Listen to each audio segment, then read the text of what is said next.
What's going on, everybody? Yes, it is I, Top 10 Pokemon, bringing you yet another Pokemon Card Auctions of the Week recap.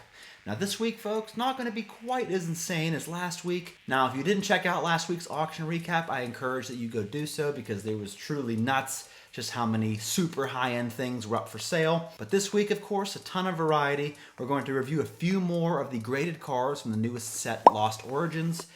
Tons of graded booster packs, tons of modern vintage. You know how we do. So please stay tuned for all of that and more.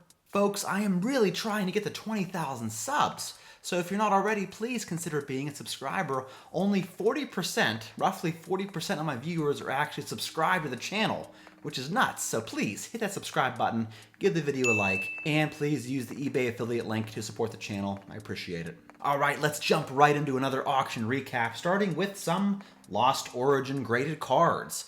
Up first is the CGC 9.5 Pikachu VMAX Gold and Black card that sold this past week for $41. And then we saw the PSA 10 example of this card sell for much more at $152.50. And we also saw the Black and Gold Mew VMAX from this set sell for $202.50. Here is the Trainer Gallery Pikachu VMAX card in PSA 10 that sold for $255. We saw this alternate art Aerodactyl V as a Gem Mint 10 sell for an even $400. And then we saw several of the most expensive card in this set, the Giratina V alternate art. This card came through, I forget how many there were, we're gonna go through all of them. It started out at the beginning of the week selling as a PSA 10 for $1,035. Then it sold for $960, then for $962, then for $850, then for $810, and then $810 again, and then finally ended up selling for $760. So this is a pretty awesome looking card, no doubt about it, but in typical modern fashion, usually the more graded cards that hit the market, the less valuable it's going to be down the line, and that has proven true this past week for this Giratina V. A couple of interesting sales from Pokemon Go. Here is the Radiant EV Black Star promo that sold for $138.50. A couple of the Mewtwo's from this set. Here's the Gold Mewtwo V-Star, sold for $123. And then the alternate art Mewtwo V, which remains to be the most valuable card from this set, sold for $270. Here are a few more very notable modern card sales. A couple of CGC 10 Perfect cards. Anytime I see a CGC 10 Perfect, I feel compelled to include it in the auction recap, kind of like Black Label cards. But here is a CGC 10 Perfect Butterfree VMAX. I believe this is the Rainbow Rare from the set Darkness Ablaze, sold for $83. And then we saw a CGC 10 Perfect Charizard from the Celebrations Classic Collection, sold this past week for $920, which has come down a bit. I forget, it was going for between $1,500 to $2,000 before, so now down to $920 this week. Here is a card we haven't seen in a while. It's the Charizard GX Rainbow Rare from Burning Shadows that sold this past week for an even $3,000. And then here we saw a Lugia Break card from Fates Collide that sold as a PSA 10 for $87, which just goes to show that nobody is really a big fan of break cards. When you got a big name like Lugia as a break card in PSA 10 only selling for $87, what are you gonna do? Here is the CGC 10 Pristine Full Art Cynthia card from Ultra Prism, sold this week for $340. This Gengar and Mimikyu GX Full Art from Team Up Set sold this past week for $510. And lastly, for our modern cards, we saw this Staff pre-release Charizard Holo from Evolution Set in PSA 10 sell for $7,700. On to the vintage portion of our video, we saw a Topps Chrome Spectra Mew card in PSA 10 that sold for $1,775.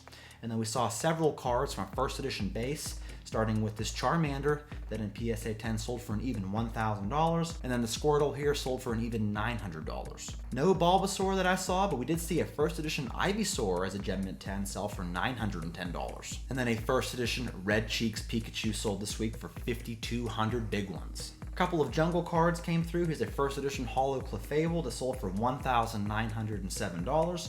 And then a first edition Pinsir that sold for $1,075. A first edition Holo Zapdos from Fossil Set sold for $735, while a first edition Holo Dark Charizard from Team Rocket Set sold for $4,050. I always love the extra tidbits that Probstein put in their listing titles. Flawless. On to several PSA 10 unlimited WOTC holos, starting with this beautiful Dragonite from Fossil set that sold for $1,625. And then from the Neo series, we saw a Neo Genesis Blossom that sold for $229.50.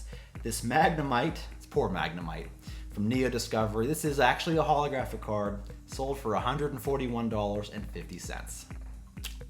The holographic Hitmontop that you get from the Wallop theme deck, I believe, sold for $560 this week. The holographic Poliwrath from this set sold for $610, and the holo Scizor, or Scizor, whatever you want to call it, sold for $988.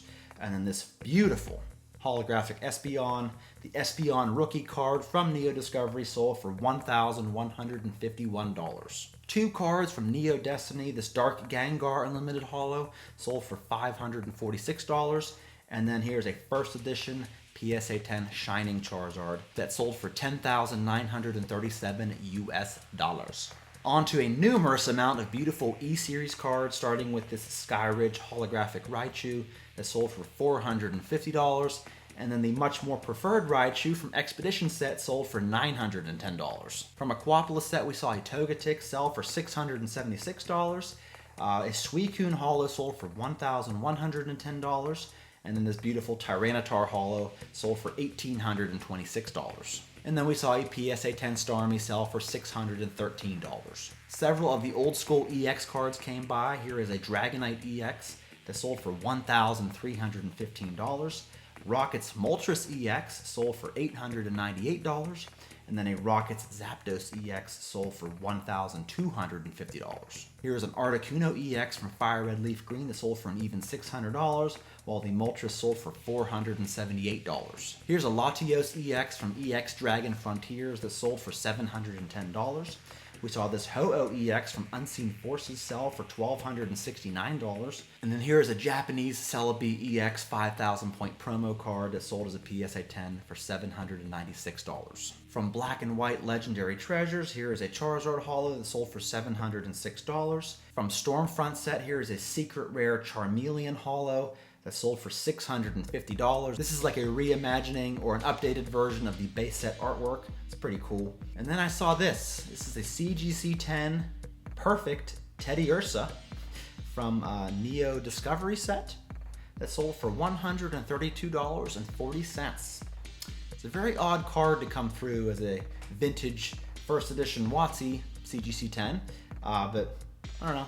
You don't see perfect examples from CGC of vintage cards very often, so regardless, I felt the need to put it in the recap. And then we saw a BGS 10 Black Label Espeon, the 5 of Hearts from the Poker card set, sold for $808. All right, some interesting sealed product. Here is a sealed CP6 20th anniversary first edition box, sold for $1,550. And then we had a few graded booster packs come through. Here's one from Dragon Majesty, got a PSA 10 and sold for $191.50. And then here's a graded pack of Phantom Forces that sold for $225.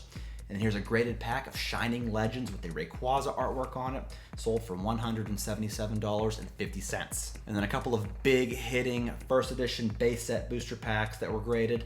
Here's the Venusaur artwork that sold for $4,156, while the Blastoise art sold for $3,855. And then just a couple cards from this week's PWCC auction block. There wasn't a whole lot this week, but here's a couple notable ones. This is a Charizard holo from EX Dragon that sold for $2,400. A first edition Espeon holo from Neo Discovery sold for $3,720. Here is a Gold Star Jolteon Japanese Play Promo. This is the 20,000 point card. Sold for $3,360 as a PSA 10. And then we saw this Moltres Japanese Promo phone card in PSA 7 that sold for $4,560. And the auction of the week, I'm going to give to this very odd sale of a Japanese base set Charizard signed by Mitsuhiro Arita that sold for $5,500. Now what's interesting about this sale is twofold. For one thing, it's only the autograph that's a PSA 10, not the grade of the card itself, which is just deemed authentic. And the card itself is in pretty bad shape if you look at it. And then you have in the title that it was sketched with blue ink rather than black, I guess. Is that something that really makes a huge difference? Anyway, I was shocked to see this card sell for $5,500, especially in the condition that it's in. I don't know. What do y'all think of this card? What do you think of the sale? It looked pretty legit to me when I looked at the bidding history of like the final winner of this card. So I don't know. Let me know what y'all think in the comments below. Thank you so much for watching, folks. I love doing auction recaps. Stay tuned for my next top 10 video. I think you're really gonna like it, and I will see you then.